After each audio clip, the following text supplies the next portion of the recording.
So when you start to create your drawing of your automata, there's two things that you need to do to set up the page. So if you go to Setup, Drawing and Layout, you need to go to A4 and then Portrait, press OK.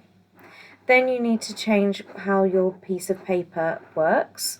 So at the moment you've got the little dots, which is good for 2D drawing, but because we're going to work in 3D, you need to work in isometric. Then what I recommend you do is you can change the grid spacing to 5mm. So if you just go back into that and do that, that would be great. And this will help you draw a nice accurate design, because then if you're on gridlock with the line tool, you will be able to draw everything nice and accurately. So your automata is 70mm by 70mm, and if you can see at the bottom left hand side of the screen where it says axle rel, you can see that it says 70mm. So I know that that line that I've drawn is that, and I'm following the grid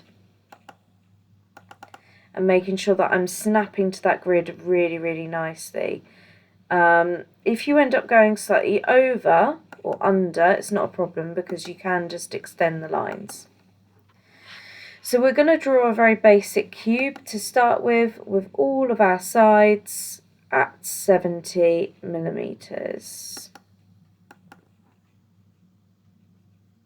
So keeping a really good eye on that box at the bottom to quality assure what you're doing. I'm actually going to draw it a little bit too long, make my measurements slightly incorrect, so I can show you how to tidy it up if you need to.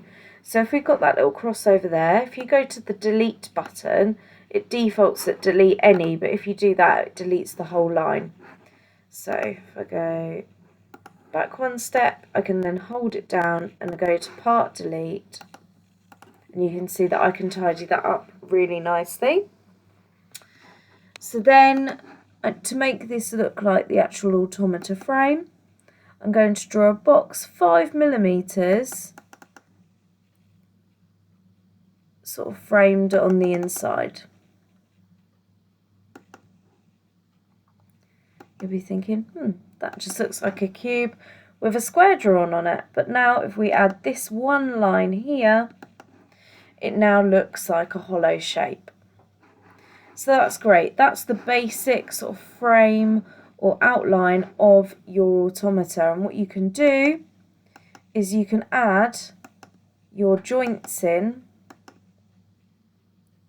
that have been cut for you to make it look even more accurate on your edges.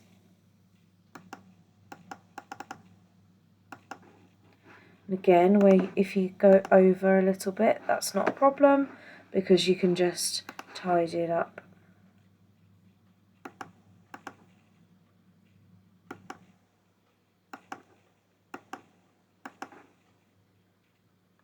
I'm going to do the same down here.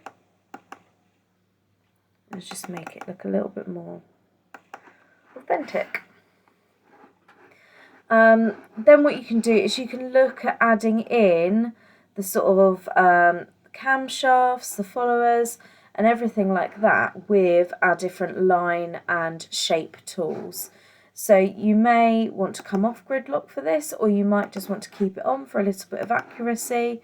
But if you find sort of the middle, what you can do is you can sort of do something like this using the rectangle tool.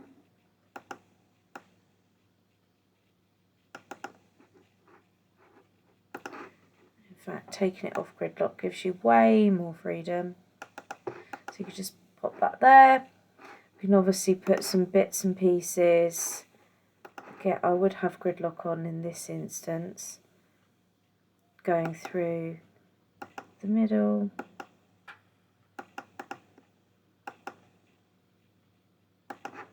And depending on how much time you have, you can draw sort of the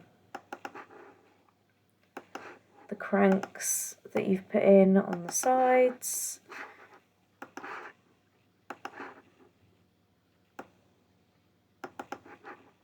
And you may even be able to draw in a little bit of your cam as well.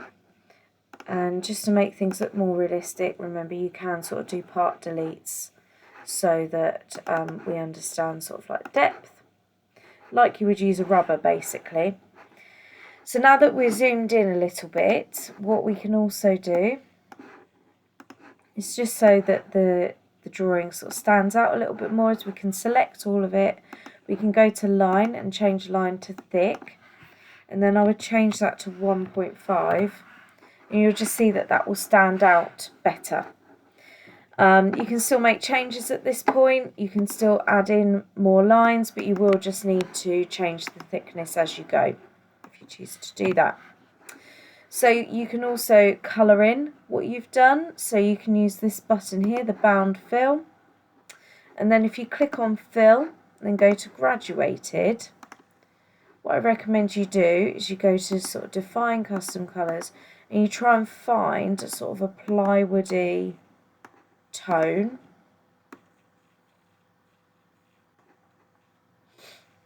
like so, and just have that with the white.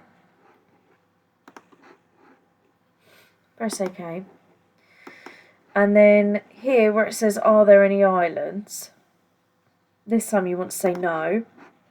You can see that just fills in really nicely, like so. Here, where we've put the sort of the handle, we'll want to say yes in this instance. And you can see that fills in really nicely. So anything where you've got a shape within a shape, you can sort of use your judgment on that. But you've got to kind of click on the line, and then the part that is highlighted in pink is what will show up. So yeah, you can continue on doing that to make your piece look really, really good. And what you can also do is you can add in your shapes from the internet. So this is one that I found earlier. The ones that you've used to sort of go up and down and to animate. And you can sort of position them in place, but you can also, to create the outline like you've done before, you can, if you just make a copy like you did to cut out the original shape, or you can even use the file that you have already, but just in case you haven't got that anymore, you can vectorize like so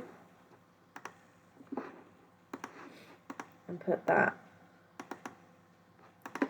in place on the top.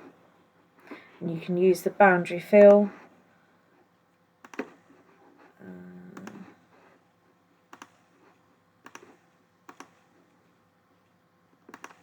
to sort of fill in some of the colours as well.